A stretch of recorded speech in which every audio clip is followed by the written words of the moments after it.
WhatsApp guys, আসসালামু আলাইকুম। সবাই কেমন আছেন? আবারও আসলাম ব্লগ নিয়ে আপনাদের সাথে কথা বলার জন্য। আসলাম অনেক মাস পর আম্মুকে নিয়ে বড় আপুর বাসায় আশুগঞ্জে আসলাম বাইগনা বাগ নিয়ে আপুদের সাথে আড্ডা দেওয়ার জন্য। আপু আমার জন্য আমার পছন্দ খাবারগুলো রান্না করলো, সবাই একসাথে বসে লাঞ্চ করলাম। খাবারগুলো খুব মজাদার ছিল।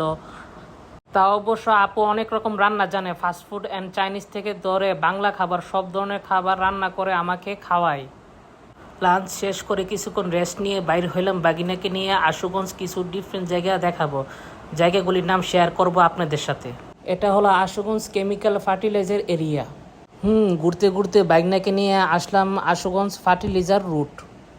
এই জায়গাটা অনেক বড়, ব্রাহ্মণবাড়িয়া অনেকে আসে ছবি তুলে ফটোশ্যুট করে। জায়গাটা আসলে অনেক বড় এবং সুন্দর।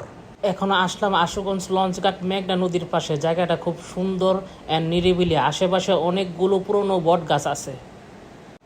ঘুরতে ঘুরতে বাগিনাকে বললাম যে আমাকে কিছু ভিডিও করে দাও, সে সুন্দর করে আমাকে ভিডিও করে দিল।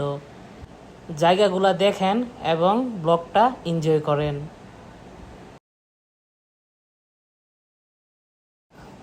এই যে আমার বাগিনা, সবাইকে হাই বলো। এখন যে জায়গাটা আসলাম এই জায়গাটা ব্রাহ্মণবাড়িয়া খুব কম মানুষই আসছে। জায়গাটা এত একটা মানুষ চিনে না, কিন্তু জায়গাটা খুবই সুন্দর দেখতে। এটা হলো আশুগঞ্জ মিডল্যান্ড রোড, পাশে একটা বড় খেলার মাঠ আছে। বিকাল হলে অনেকে আসে খেলাধুলা করার জন্য। যাই হোক, অনেক কথা শেয়ার করলাম আপনাদের সাথে। এই পর্যন্ত ভিডিও দেখার জন্য ধন্যবাদ।